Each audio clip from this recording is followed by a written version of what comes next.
अनीस अक्षत को तान्या का मोबाइल देकर सॉरी बोलता हुआ कमरे से बाहर चला गया। उसके पीछे पीछे बंस भी चला गया। रोली को तान्या को अपने कमरे में देखकर बिल्कुल भी अच्छा नहीं लग रहा था, पर समय की मांग को देखते हुए वह भी वहां से चली गई। अक्षत और तान्या ही कमरे में रह गए थे। अक्षत तान्या को बाहर की तरफ इशारा करते हुए बोला, तुम नीचे जाकर नाश्ता करने बैठो, मैं रेडी होकर जल्द ही आ रहा हूँ। तान्या उसके नजदीक आते हुए इतराते हुए बोली, हनी जल्दी से रेडी हो जाओ ना, फिर दोनों साथ ही नाश्ता करने के लिए चलते हैं। Okay, wait. अक्षत उसके ना जाने पर बेमन से गहरी सांस छोड़ते हुए बोला। थोड़ी देर बाद सभी लोग नाश्ता कर चुके थे। ब्रजेश जी, अक्षत और अंकित ऑफिस के लिए निकल गए थे।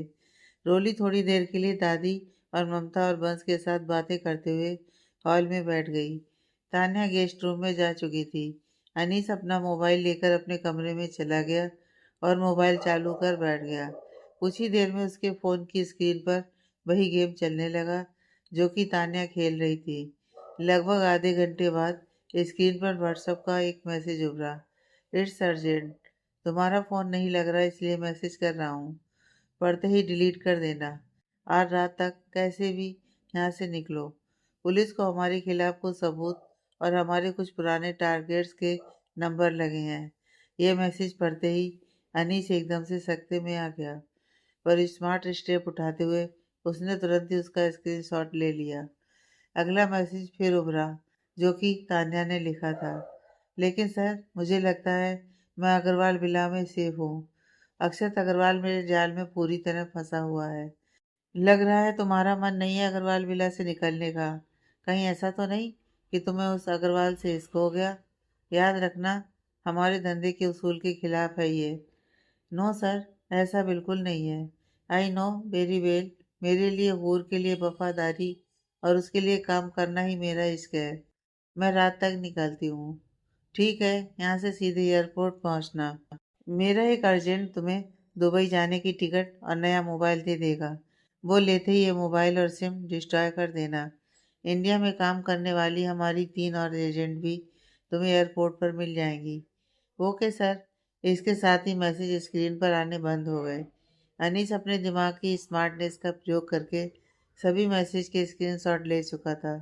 अनीस ने वो सारा कन्वेंशन पढ़ लिया था और अब वो एक स्पाई की तरह दिमाग लगाकर सारा मामला समझने की कोशिश करने लगा।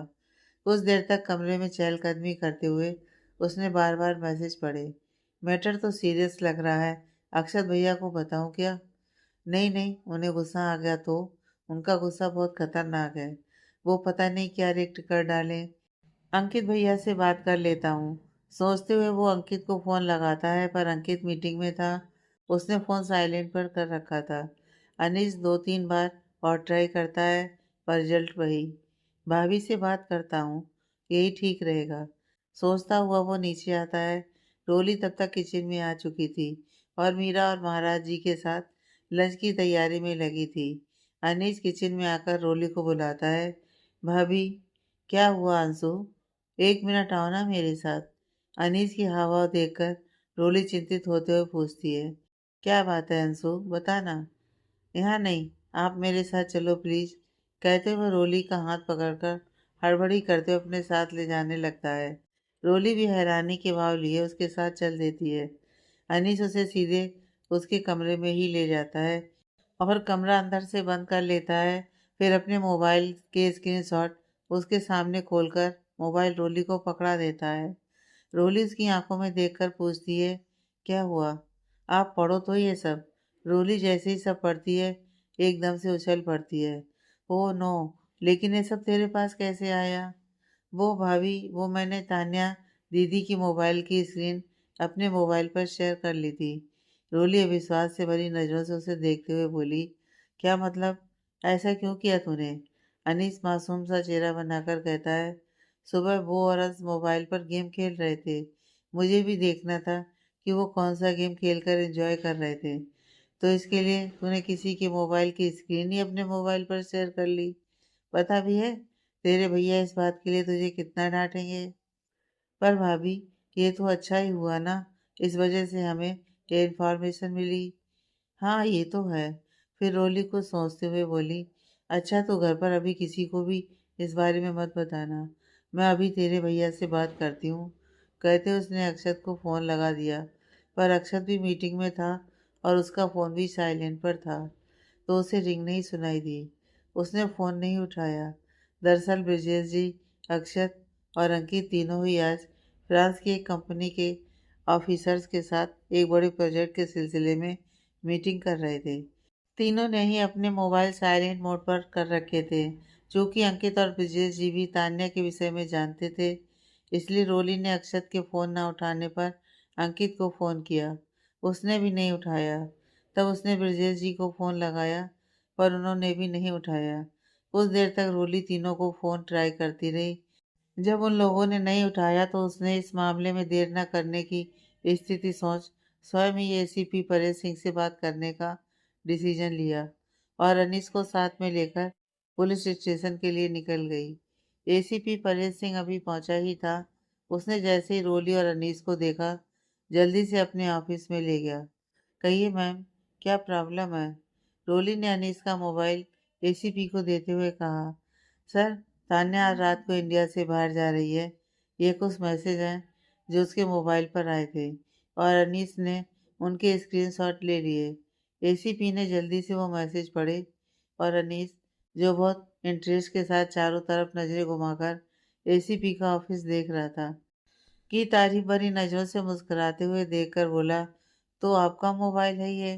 कैसे किया आपने ये सब? अनीस ने उत्साहित होते हुए जवाब दिया, आखिर उसने एक स्पाई का काम किया था। यस सर, मैंने उनकी मोबाइल स्क्रीन अपने फ़ोन में शेयर कर ली थी। रोली ने भी अनीस का परिचय देते हुए सही से समझाया। सर, ये मेरा देवर है अनीस। इसने आज सुबह ही एक गेम के चक्कर में तान्या के फ़ोन की स्क्रीन शेयर कर ली थी और हमें यह मैसेज मिल गए। एसीपी ने थम्स अप करते हुए कहा, वेल डन यंग बॉय। अनजाने में जो आपने किया है, आज उसकी वजह से एक बड़ा केस सॉल्व हो जाएगा। मानना पड़ेगा, अग्रवाल इंडस्ट्रीज की सक्सेस यूं ही नहीं है। काफ़ी शार्प हैं आप लोग। आई होप आप स्टडी कंप्लीट करके सिविल सर्विस में आओ।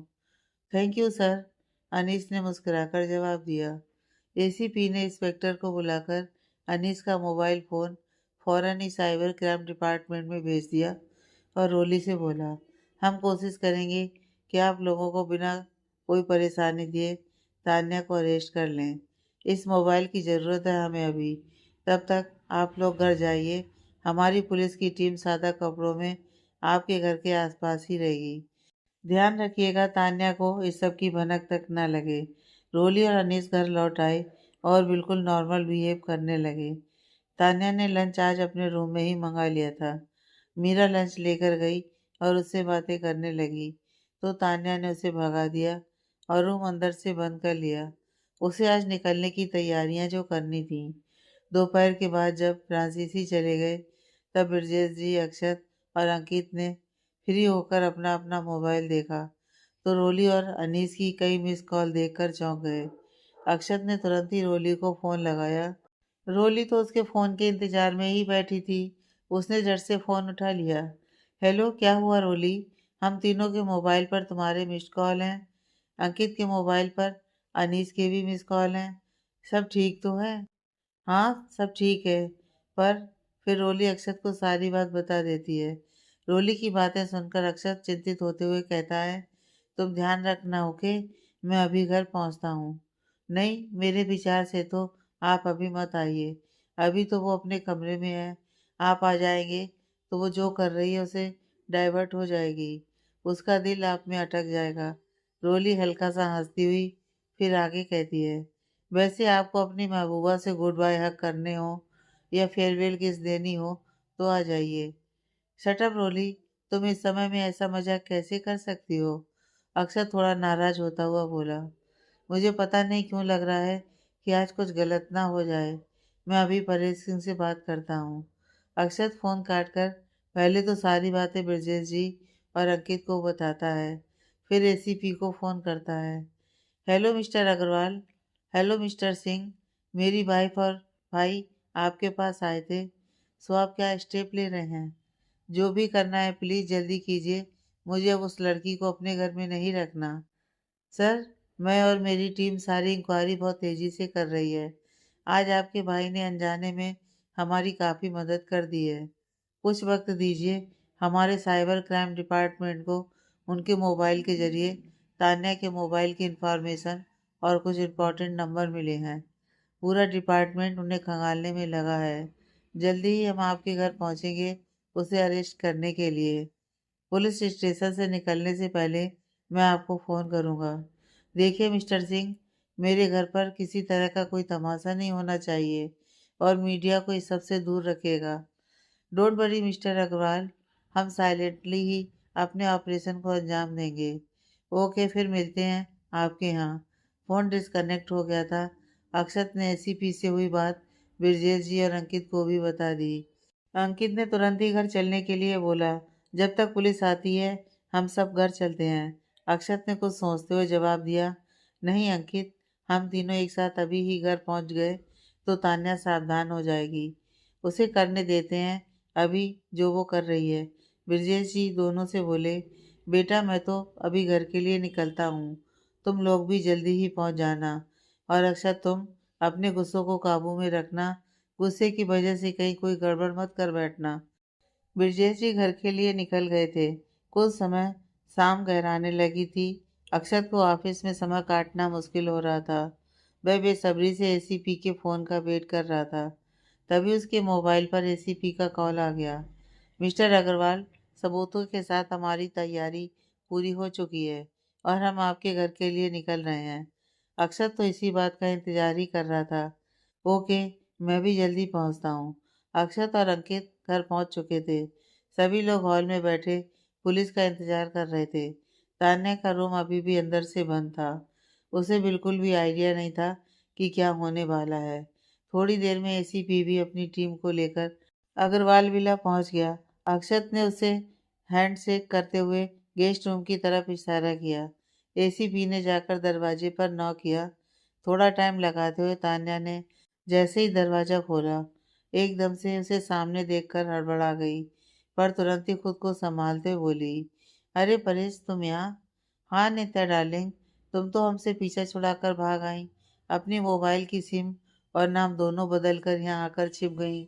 देखो, हम भी सच्चे आशिक निकले, तुम्हें ढूंढ निकाला। व्यंगपूर्ण मुस्कुराहट के साथ आंखें गोल करके तान्या को गुस्से से घूरते हुए, अपनी लास्ट मुलाकात में तुम्हारे हैंडबैग से मुझे तुम्हारी पुरानी सिम मिल गई थी। उसमें मिस्टर अग्रवाल का नंबर था। मैंने उनसे कांटेक्ट कर लिया और देखो तुम तक आ पहुंचा। पूरे बैंड बाजे के साथ तुम्हें ससुराल ले जाने के लिए आया हूँ। फिर आंखों में अंगारे भरते हुए परेश सिंह कड़क आवाज में महिला कांस्टेबल से बोला, अरेस्ट हर। तान्या फुर्ती से पीछे होकर दरवाजा बंद करने को हुई कि उससे ज्यादा फुर्ती से महिला कांस्टेबलों ने उसे धर दबोचा। बाकी पुलिस वाले अंदर कमरे में उसके सामान की तलाशी लेने चले गए। परेश सिंह अक्षत से हाथ मिलाते हुए बोला, thanks for your cooperation mister Agarwal. फिर रोली और अनीस की तरफ देखते हुए बोला, जो साथ में ही खड़े थे, special thanks to both of you. आप दोनों के बिना ये सब इतनी जल्दी पॉसिबल नहीं होता। एसीपी बात कर ही रहा था कि अचानक महिला कांस्टेबल की कराने की आवाज़ आई। एसीपी परेश सिंह अक्षर से बात करते हुए उसको और अनीस रोली को थैंक्स बोल ही रहा था कि अचानक महिला कांस्टेबल की कराने की आवाज़ आई। उधर एक तरफ व्हील चेयर पर बैठी हुई ममता उस समय तान्या को बहुत ही हिकारत से घूर रही थी। अरेस्ट होने पर तान्या के चेहरे पर पहले तो छटपटाहट के भाव थे, पर जैसे जैसे महिला कांस्टेबल उसे घर से बाहर की तरफ ले जाने लगी, वो भाव बदलने लगे और उसका चेहरा देखकर ममता को ये महसूस हुआ जैसे कि वो अंदर ही अंदर कुछ प्लानिंग कर रही हो। और वास्तव में दरवाजे से बाहर निकलते निकलते तान्या ने एक महिला कांस्टेबल के हाथ की तरफ अपना सिर झुकाया और तेजी से उसके हाथ में काटते हुए उसका मांस अपने मुंह में नोच लिया। महिला कांस्टेबल दर्द से तड़प उठी और उसकी पकड़ ढीली हो गई। उस महिला कांस्टेबल की कराह सुनकर दूसरा हाथ पकड़ी महिला कांस्टेबल का ध्यान भी भटका, जिसका फायदा उठाकर तान्या ने झटके से खुद को छुड़ा लिया और अपनी कमर में छिपी हुई छोटी सी गन निकाली, जो उसने कमरे का दरवाजा खोलने से पहले छिपाई थी। जब तक कोई कुछ समझ पाता तब तक गन हाथ में ले उसने भागकर ममता की व्हीलचेयर के पीछे खड़े बस के सिर पर तान दी। सभी एकदम से सकते में आ गए। परेश सिंह कड़कती हुई आवाज में बोला, बच्चे को छोड़ दो तान्या, हम तुम्हें चुपचाप जाने देंगे। ओह परेश, इतनी बेवकूफ़ नहीं हूं मैं कि तुम्हारी इस बात पर हम आंखें मूंद कर विश्वास कर लूं। पहले ही तुम और अक्षत मुझे बेवकूफ़ बना चुके हो। अक्षत की तरफ देखकर, वैसे अक्षु बेबी, तुमसे उम्मीद नहीं थी कि तुम मुझसे खेल खेल जाओगे। तुम्हारे इस खेल की ऐसी सजा दूंगी कि तुम जिंदगी भर अफसोस करते रह जाओगे। अनीस और रोली की तरफ इशारा करते हुए, इन दोनों की होशियारी की वजह से पुलिस ने मुझे पकड़ा है। इन्हें सबक सिखा दूं जरा, फिर चाहे कुछ भी हो मेरे दिल में कोई मलाल नहीं रह जाएगा। ये कहते हुए तान्या बंस को गन के निशाने पर लिए हुए रोली और अनीस के सामने आ गई। उसका इशारा अपने और अनीस पर देख रोली ने जल्दी से अनीस को अपने पीछे धकेल दिया था। रुको तान्या, इन दोनों को कुछ मत करना, चिल्लाते हुए अक्षत रोली के आगे आ गया। लेकिन तब तक तान्या गन से गोली चला चुकी थी। पर गोली चलते ही वह भी लड़खड़ाकर आगे की तरफ जा गिरी। दरअसल जब वो व्हीलचेयर के पीछे से बंस को निशाने पर लेकर आगे बढ़ रही थी, ममता जी जान लगाकर व्हीलचेयर से उठने की कोशिश करने लगी और अपने बच्चों को खतरे से बचाने के लिए खड़े होने की एक माँ की ये पुरजोर कोशिश कामयाब हो गई। खड़े होकर ममता ने फुर्ती से आगे बढ़कर रोली पर गन तानी हुई तान्या को धक्का दे दिया। धक्का लगने से निशाना हल्का सा चूक गया और गोली अचानक से रोली के आगे आ खड़े अक्षत की बाह को छूते हुए निकल गई। आह! अक्षत के मुंह से आह निकल गई। भाभी! उसी समय पीछे से अनीस के चिल्लाने की आवाज आई। यह सारा घटनाक्रम इतनी तेजी से घटा, शायद एक सेकंड के भीतर ही, कि कोई कुछ समझ ही नहीं पाया और बिना पलक झपकाए यूं ही खड़े हुए सब देखते रह गए। जैसे ही अनीस भाभी कहकर चिल्लाया, अक्षत अपना दर्द भूल गया और उसका दिल अनजानी आशंका से धड़क उठा, क्योंकि ठीक उसी वक्त उसे अपने घुटनों से नीचे किसी के सिर और शरीर का भार महसूस हुआ। वह तेजी से पीछे घूमा तो रोली नीचे गिरी पड़ी थी। रोली! वो चिल्लाते हुए नीचे बैठा। पहले तो उसने जल्दी से रोली को चेक किया कि कहीं गोली उसे तो नहीं लगी है। हालांकि उसे कहीं ना कहीं विश्वास था कि इसकी तो कोई संभावना ही नहीं है, क्योंकि उसने तो अपने लंबे चौड़े शरीर से रोली को पूरी तरह कवर कर लिया था। चेक करते ही उसे समझ आ गया कि वो सिर्फ बेहोश हुई है। ये जानते ही वो एक वहां से रोली को संभालते हुए दूसरे हाथ से जल्दी जल्दी गाल थपथपाने लगा। होश में आओ Roli, look at me, please open your eyes. अब तक सभी उसके पास आ गए। ममता जो कि इतने अरसे बाद अपने पैरों पर चल पड़ी थी, अक्षत के पास आकर उसकी बाह से निकलते खून को देखकर बोली, बेटा तू जल्दी से हॉस्पिटल जा, हम लोग रोली को देखते हैं। अंकित तू इसे लेकर हॉस्पिटल निकल। लेकिन अक्षत को कहाँ किसी बात की सुनाई दे रही थी। ब्रजेश जी ने तब तक मीरा से एक गिलास में पानी मंगवा लिया था। इधर जैसे ही तान्या गिरी, एसीपी ने तुरंत ही उसे आकर पकड़ लिया और उसके हाथ से गन छीन कर अपनी पॉकेट में रखते हुए बहुत जोर से 3-4 थप्पड़ उसके गालों पर जड़ दिए। किसी औरत को हाथ लगाना और मारना हमारे नियमों के खिलाफ है, लेकिन अगर कोई औरत किसी की जान लेने की कोशिश करे, मैं उसे नहीं बख्श सकता। फिर उसे अपने जूनियर के हवाले करते हुए बोला, हथकड़ी डालकर इसे थाने लेकर चलो, मैं भी पहुंचता हूँ, अपने हाथों से इसकी खातिर करनी है। ब्रजेश जी ने गिलास में से पानी अपने हाथ पर लेकर रोली के चेहरे पर छिड़का। रोली आहिस्ता आहिस्ता आंखें खोलकर उठ बैठी और अक्षत को अपने सामने देख दोनों हाथों से उसका चेहरा, फिर हल्के से सीने पर इधर उधर टच करते हुए कपकपाती आवाज में बोली, आपको लगी तो नहीं? उसने उसने गोली चलाई थी ना? आप मेरे आगे क्यों आए? आपको कुछ हो जाता तो? कहते कहते उसने अक्षत की शर्ट सामने से मुट्ठी में भर ली थी। सहसा ही उसकी नज़र अक्षत की बांह पर गई। जख्म से खून बहने के कारण उसकी शर्ट की आस्तीन खून से तर हो चुकी थी। वो देखते ही रोली की आंखें एकदम से फैल गईं, जिनमें दहशत साफ दिखाई दे रही थी। उसी वक्त उसकी आंखों के सामने अपने मम्मी पापा और भाई के खून से लथपथ बॉडी की छवि तैर गई और वो सब याद आते ही वह फिर से होश खो बैठी।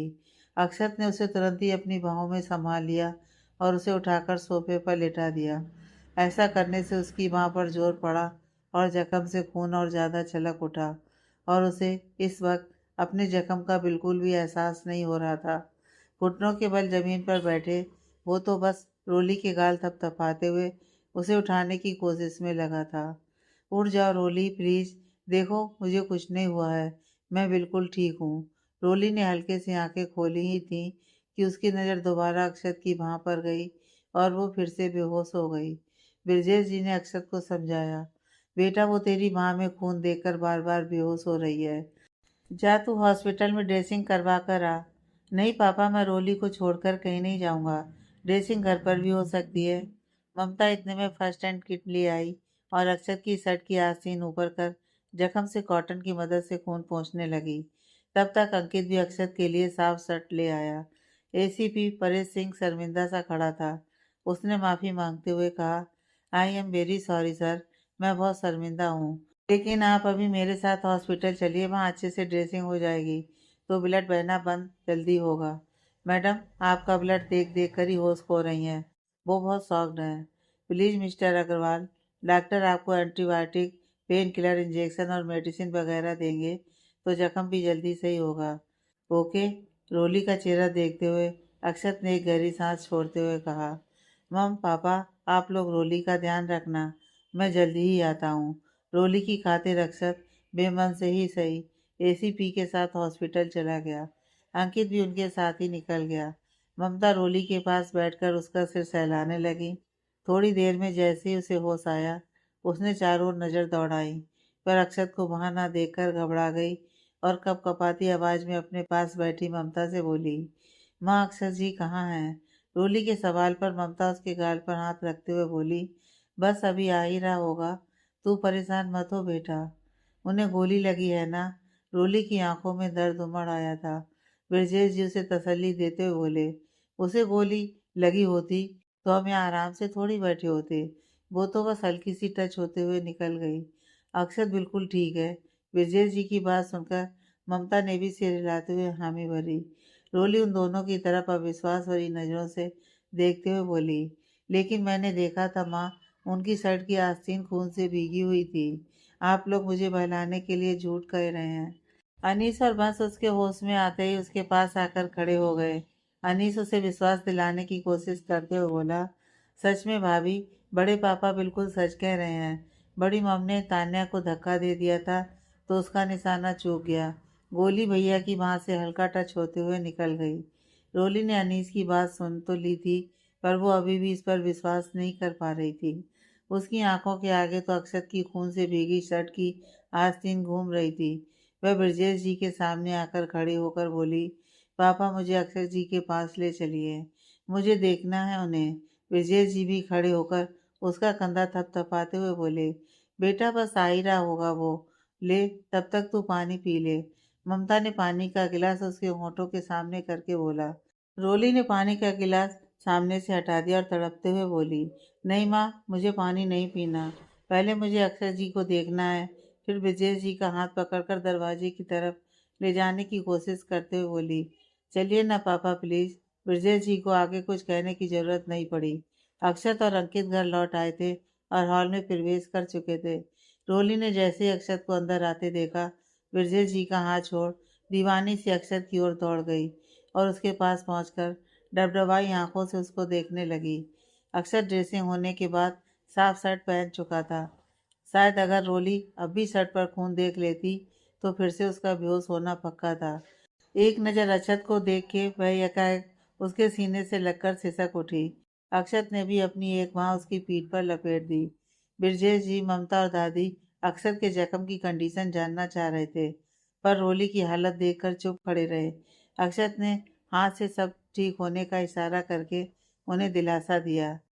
कुछ पल सिसकने के बाद रोली ने अक्षत से अलग होकर चेहरा ऊपर उठाकर उसे देखा और सिसकते हुए ही बोली, मेरी वजह से ऐसा हुआ, मुझे माफ कर दीजिए।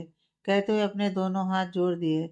अक्षत ने उसकी इस हरकत को हैरत से देखा, फिर उसके हाथ नीचे कर उसके आंसू पोंछते हुए उसे दोबारा अपने सीने से लगा लिया और बोला, पागल हो तुम, तुम्हारी वजह से कुछ नहीं हुआ, ये तो मेरी गलती थी जिसकी सजा मेरे परिवार को झेलनी पड़ी।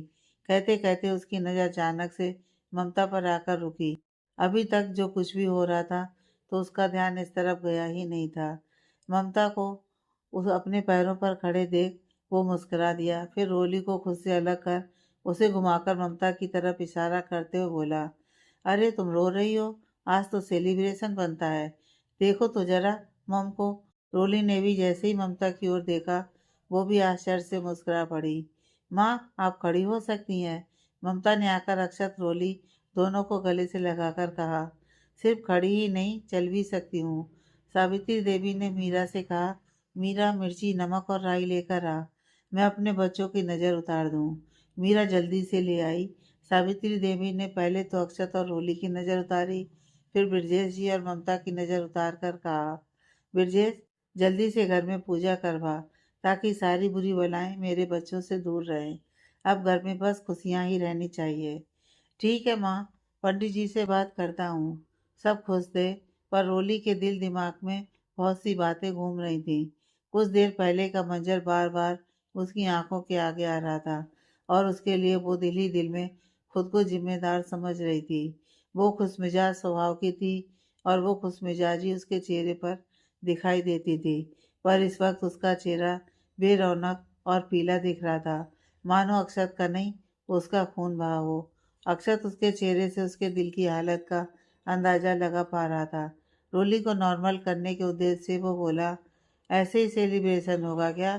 रोली, आज सूजी का हलवा बनाओ, तुम बहुत टेस्टी हलवा बनाती हो। ब्रजेश जी मीरा को आवाज़ देते हुए बोले, मीरा डिनर भी लगाओ, बहुत भूख लगी है। रोली बेटा, आज तो मुझे भी हलवा मिलेगा ना?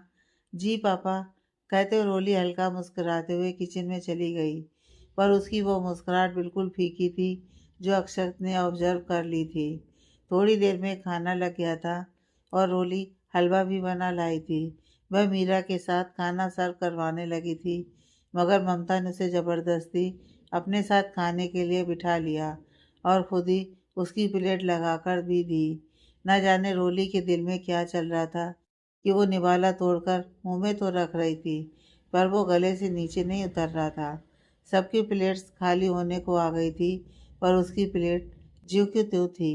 ममता ने उसकी प्लेट देखकर टोका, खाना खा बेटा, क्या सोच रही है?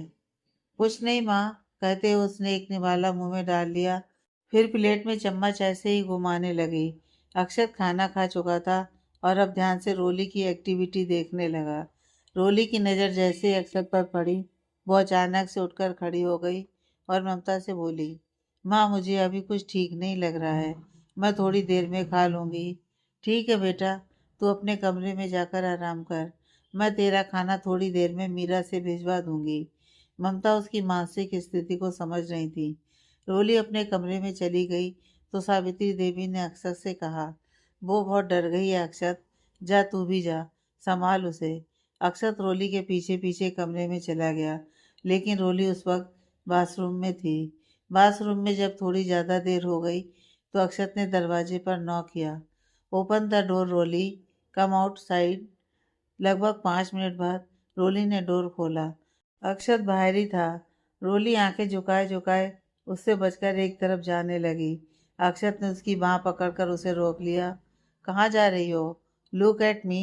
रोली उसकी बात अनसुनी करते हुए नज़र झुकाए ही खुद को छुड़ाने लगी, तो अक्षत ने उसकी चिन पकड़कर उसका चेहरा ऊपर कर दिया। रोली ने अपनी आंखें बंद कर लीं, और उसकी आंखों से आंसू निकलकर गालों पर बह निकले। ये क्या है रोली? इसका मतलब बाथरूम में भी तुम रो रही थी? अक्षत उसके आंसू पोंछते हुए बोला। रोली ने अपनी आंखें खोलकर उसकी तरफ देखा, जो कि रोने से लाल हो चुकी थी। अक्षत की ओर शर्मिंदा सी नजरों से देखकर वह खुद को दोष देते हुए बिफर उठी। मेरे कहने पर ही आप तान्या को घर में लाए थे, तो उसकी सजा मुझे मिलने देते ना। आप मेरे आगे क्यों आए? कितना डर गई थी मैं, पता भी है आपको? मेरी धड़कन ही थम गई थी उस वक्त। आपको कुछ हो जाता तो सबका क्या होता? किसी के बारे में कुछ सोचा आपने? अक्षत ने रोली को कंधे से पकड़कर बेड पर बिठाया, और बहुत सदे हुए शांत स्वर में बोला, ऐसे कैसे मुझे कुछ हो जाता? क्यों मैं तुम्हें कुछ होने देता? तुम्हें कुछ हो जाता तो मेरा क्या होता? मैं भी जी पाता क्या?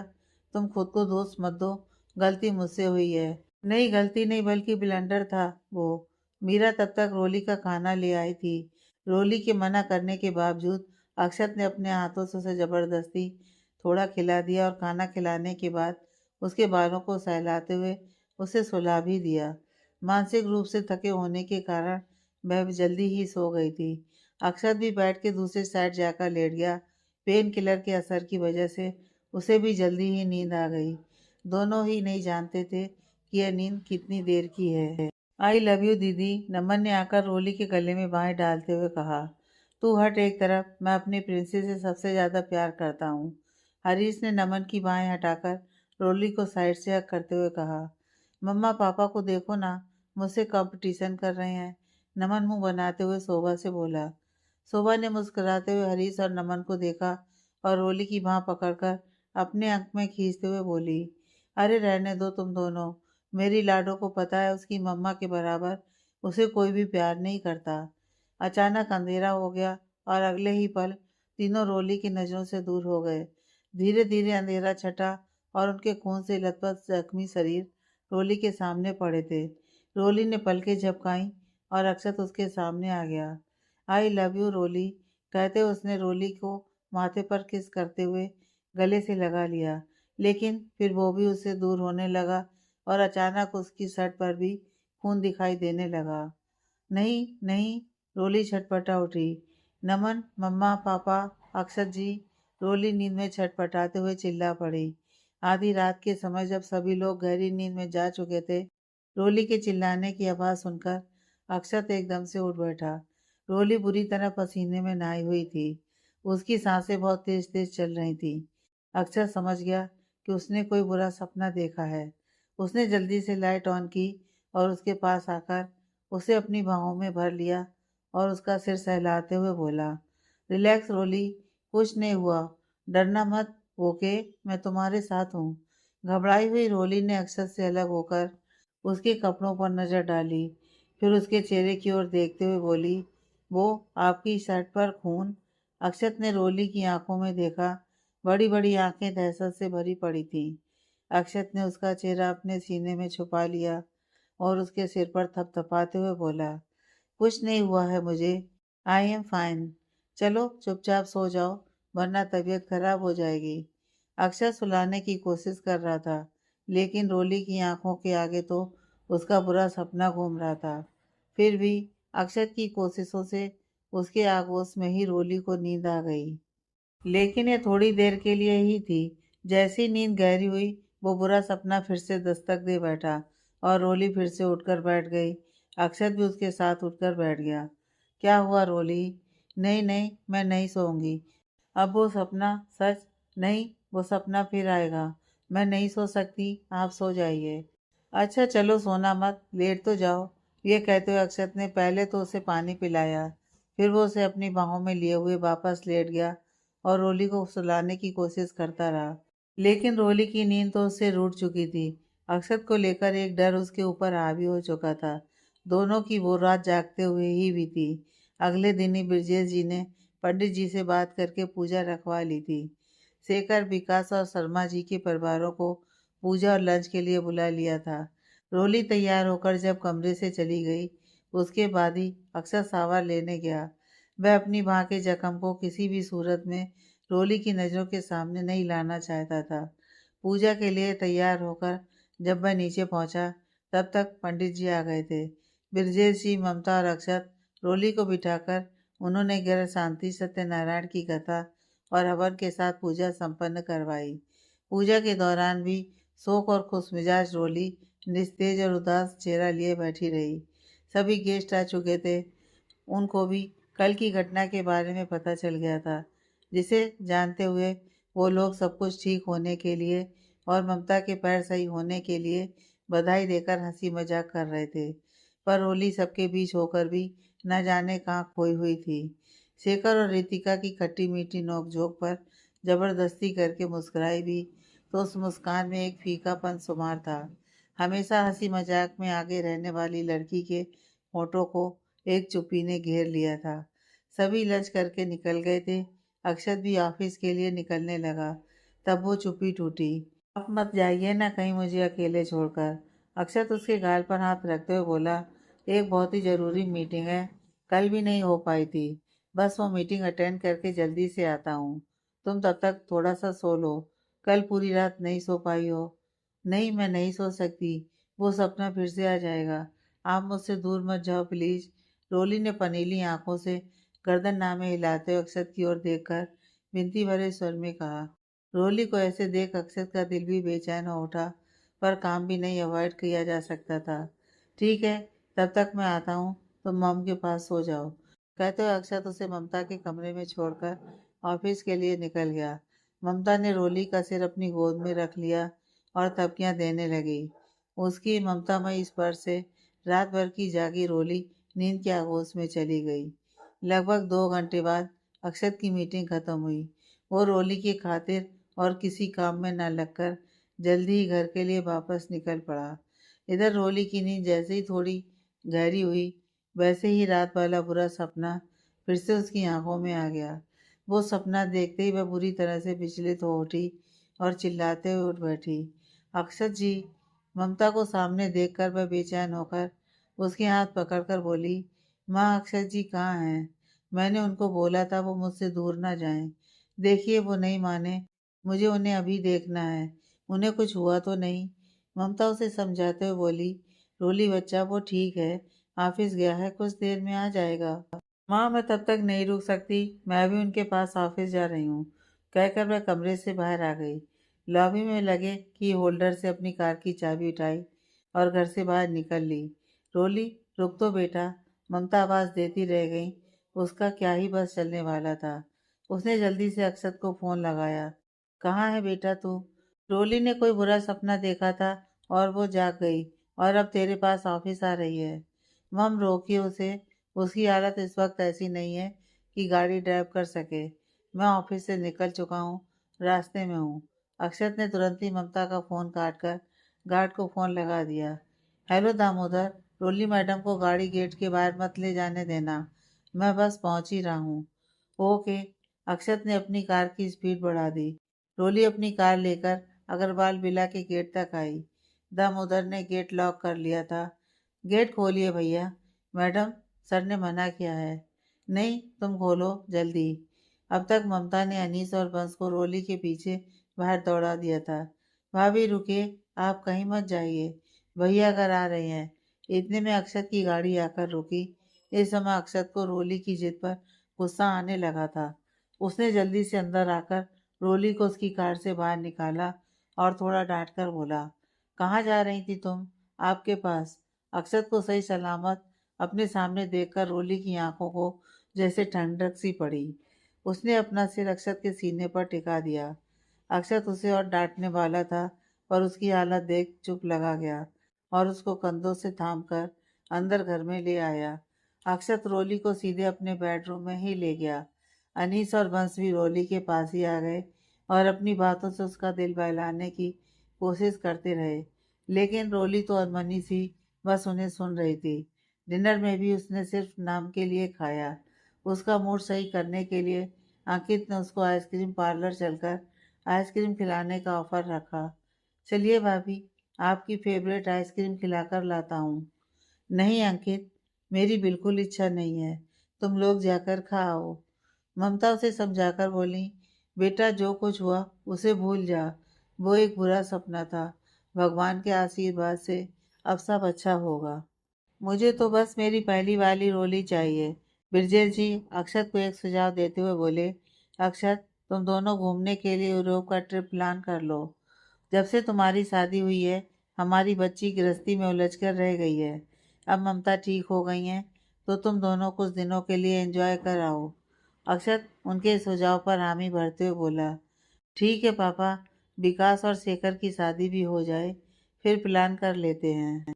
रोली को देखकर, क्यों रोली? रोली ने अक्षत की बात सुनकर बेमन से ही हाँ में सिर हिला दिया। रात हो चली थी। रोली चुपचाप बेड पर जाकर लेट गई थी। आंखों में नींद नहीं थी, या यूं कहें कि वह नींद से भाग रही थी। उसने अक्षत की तरफ पीट करके करवट ले ली, ताकि अक्षत उसे जगा हुआ देखकर परेशान ना हो और वो उसकी तरफ से बेफिक्र होकर सो सके। पर यह संभव कैसे था? जिसे प्यार करते हैं वो किसी तकलीफ में हो तो बेफिक्री से कौन सो सकता है भला? नींद नहीं आ रही है ना? अक्षत ने रोली की साइड खिसकते हुए पूछा। रोली ने बिना उसकी ओर मुड़े ही जवाब दिया, मैं सो जाऊंगी, आप सो जाइए। मेरी वजह से कल भी नहीं सो पाए आप। अक्षत ने हाथ से रोली का कंधा पकड़कर अपनी तरफ टर्न किया। इधर देखो। रोली ने नजरें उसकी ओर उठाई। अक्षत ने गहरी नजरों से उसे देखा और हौले से अपने पास खींच लिया और उसका सिर अपनी बाह पर टिकाकर दूसरे हाथ से उसकी पलकें बंद करते हुए बोला, सोने की कोशिश करो रोली। कहकर उसने भी अपनी पलकें मूंद ली थी। रोली ने आंखें तो बंद कर ली थी, पर नींद उसकी आंखों से कोसों दूर थी। पूरी रात उसने बिना सोए ही गुजार दी। अक्षत को बीच बीच में झपकी लग जाती, पर रोली सोई या नहीं इस चिंता में बार बार जाग कर देखता। इस वजह से उसकी नींद भी नहीं हो पाई। भोर होते ही आखिरकार वह उठकर ही बैठ गया। फ्रेश होकर आया, तब तक रोली भी उठकर बैठी थी। अक्षत उसको वापस लेटाते हुए बोला, तुम आराम करो, मैं तुम्हारे लिए बेड टी लेकर आता हूँ। रोली उठने लगी। नहीं, आप रुकिए, मैं बनाकर लाती हूँ। अक्षत उसे डपटते हुए बोला, मैं नहीं ला सकता क्या? चुपचाप लेटी रहो तुम। इतनी जान भी है तुम्हारे अंदर? ना ठीक से खा रही हो, ना ही सो रही हो। अक्षत की डांट सुनकर रोली कुछ कहती उससे पहले ही उसकी नज़र अक्षत की आंखों पर गई, तो सहसा ही वो गिलानी से भर उठी। नींद अक्षत की भी पूरी नहीं हुई थी। इस वजह से अक्षत की आंखों में भी लाल डोरे तैर रहे थे। गिलानी के कारण वह अक्षत के टपटने पर बिना किसी ना नुकर के वापस लेट गई। शायद इसकी एक वजह यह भी थी कि मानसिक तनाव और 2 रातों से न सोने के कारण उसे अब कमजोरी सी भी महसूस होने लगी थी। ब्रश करने के लिए बाथरूम तक जाने की भी उसकी हिम्मत नहीं हो रही थी। अक्षत नीचे आया तो हॉल में सावित्री देवी, ममता और ब्रजेश जी बैठे हुए चाय पी रहे थे। अक्षत भी उनके पास आकर बैठ गया। ममता ने रोली का हाल चाल पूछा। कैसी है रोली अभी? ठीक नहीं है मॉम, कल भी रात को नहीं सोई है। सावित्री देवी परेशान होते हुए बोली। हंसती खेलती गुड़िया को जाने किसकी बुरी नज़र लग गई है। इतना बड़ा दुख झेला है इस बच्ची ने, फिर भी सब भुलाकर हमारे घर को संभाल लिया। अब पता नहीं भगवान उसके क्या इम्तिहान ले रहा है। दादी, भगवान चाहे उसके कितने इम्तिहान क्यों ना ले, मैं हर वक्त उसके साथ हूँ। ब्रजेश जी अक्षत से बोले, मुझे लगता है उस दिन रोली गोली चलने के बाद और तेरे इंजर्ड होने से वो बहुत ज़्यादा डर गई है। वो डर उस पर इतना हावी हो चुका है कि सपने में भी जाने क्या क्या डरावना देख रही है, इसलिए सोने से भी अवॉइड कर रही है। एक काम कर, तू आज ऑफिस मत जा। रोली को इस समय तेरे साथ की ज़रूरत है। अकेला मत छोड़ उसे। मैं डॉक्टर अमित से बात करता हूँ, देखते हैं अगर ज़रूरत पड़ी तो काउंसलिंग भी करवाएंगे उसकी। ममता ने चाय बना दी थी। अक्षत दोनों की चाय लेकर अपने कमरे में चला गया। अक्षत ने आज घर पर रहकर ही लैपटॉप पर और वीडियो कॉलिंग के जरिए ऑफिस का काम संभाला। ब्रजेश जी ने डॉक्टर अमित से बात करके सारी घटना बताते हुए रोली की तबीयत के बारे में बताया, तो उन्होंने रोली को कुछ दिन नींद की मेडिसिन देने के लिए बोला। उन्होंने कहा कि सोने से उसके दिमाग को आराम मिलेगा और धीरे धीरे वो नॉर्मल हो जाएगी। लेकिन ये सब इतना आसान नहीं था। अक्षत को अपने लिए परेशान होते देख रोली अब दूसरे ही गिल्ट में डूबने लगी।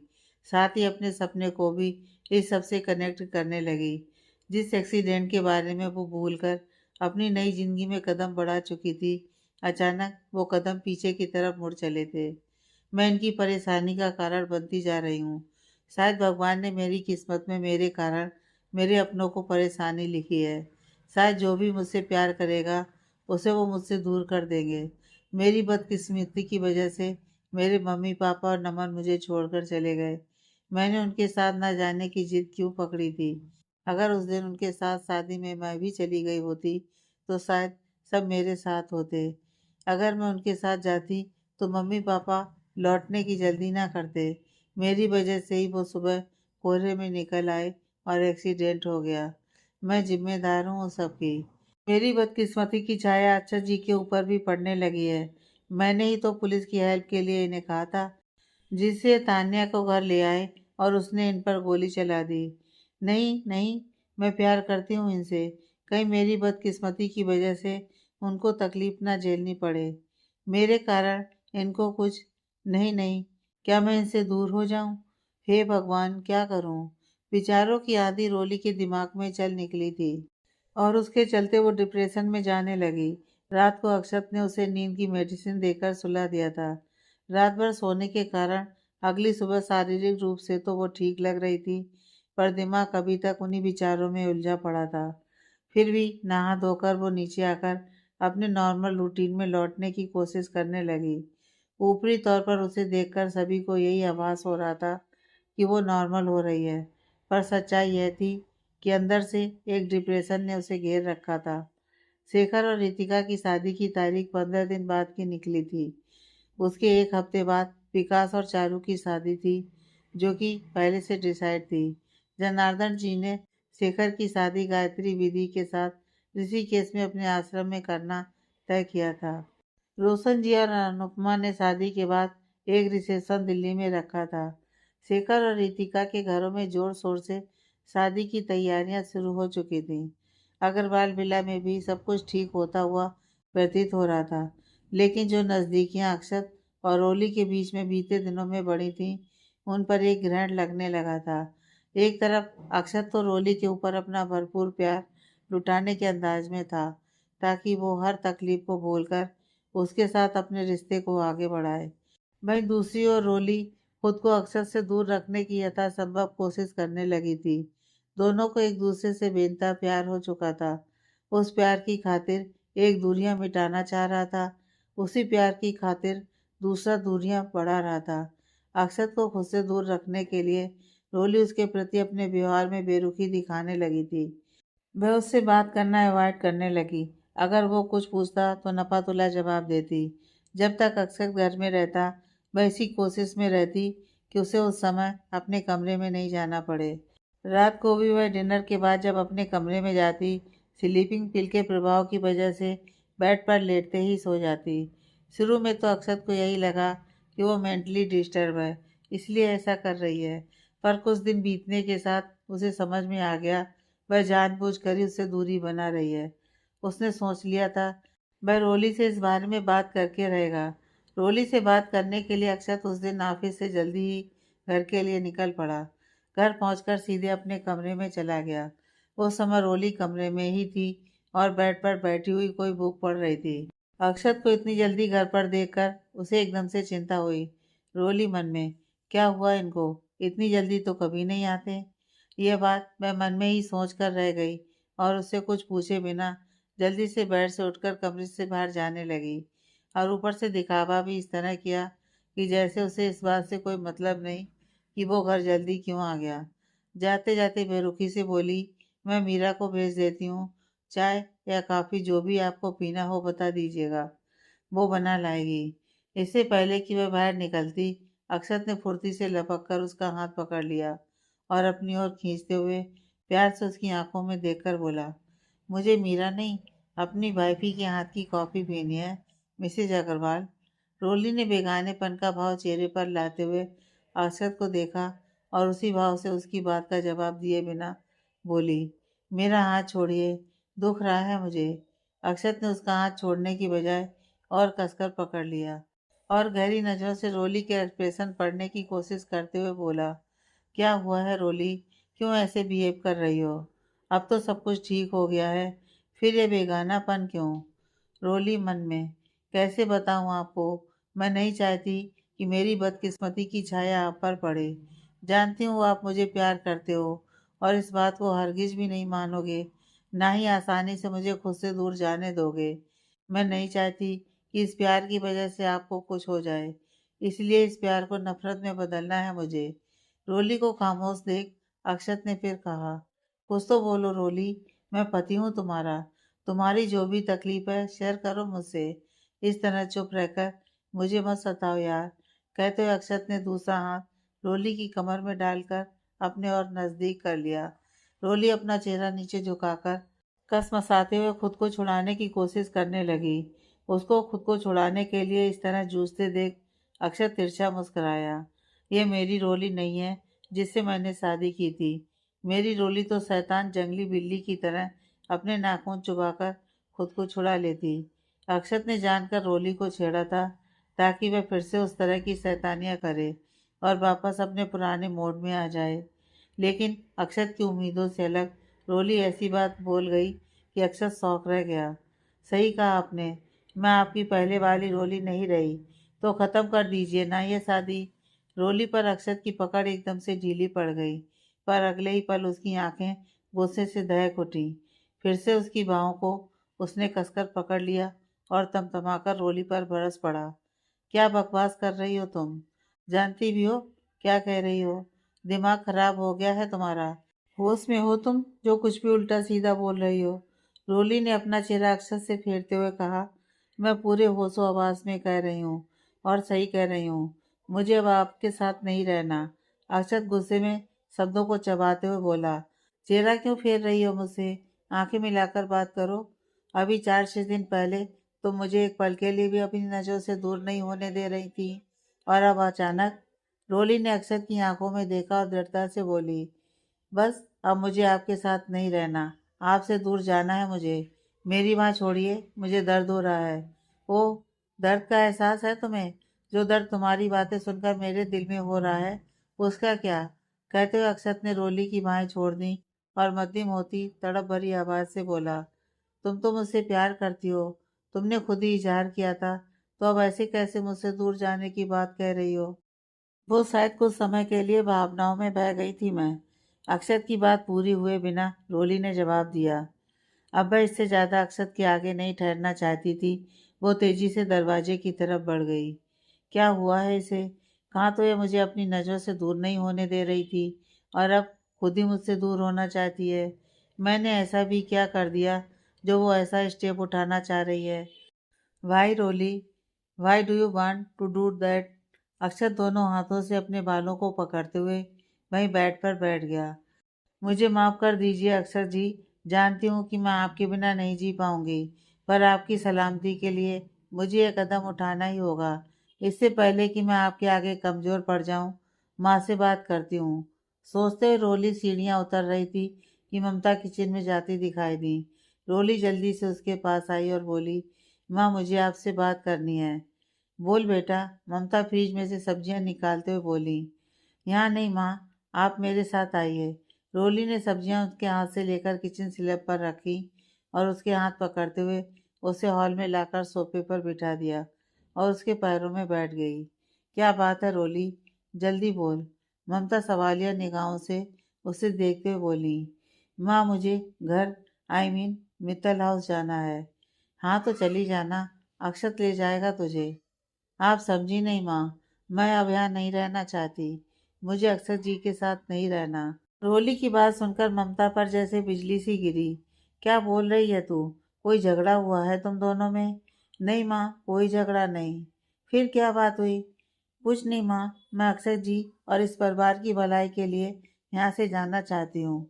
ममता ने अजीब सी नज़रों से रोली को देखते हुए पूछा। क्या? मैं समझी नहीं रोली। इसमें अक्षत की और इस परिवार की भलाई कैसे हो सकती है? बता तो भला। रोली ने पहले अपनी दोनों आंखें बंद की। दो बूंदें उसकी आंखों से छलक पड़ी। फिर उन्हें पोंछते हुए वो बोली।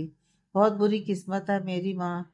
मम्मा पापा और नमन मुझे बहुत प्यार करते थे। भगवान ने उन्हें मुझसे छीन लिया। संध्या बुआ भी अंशु और बंसु के जैसे ही प्यार करती थी मुझको। उन्हें भी दूर कर दिया मुझसे।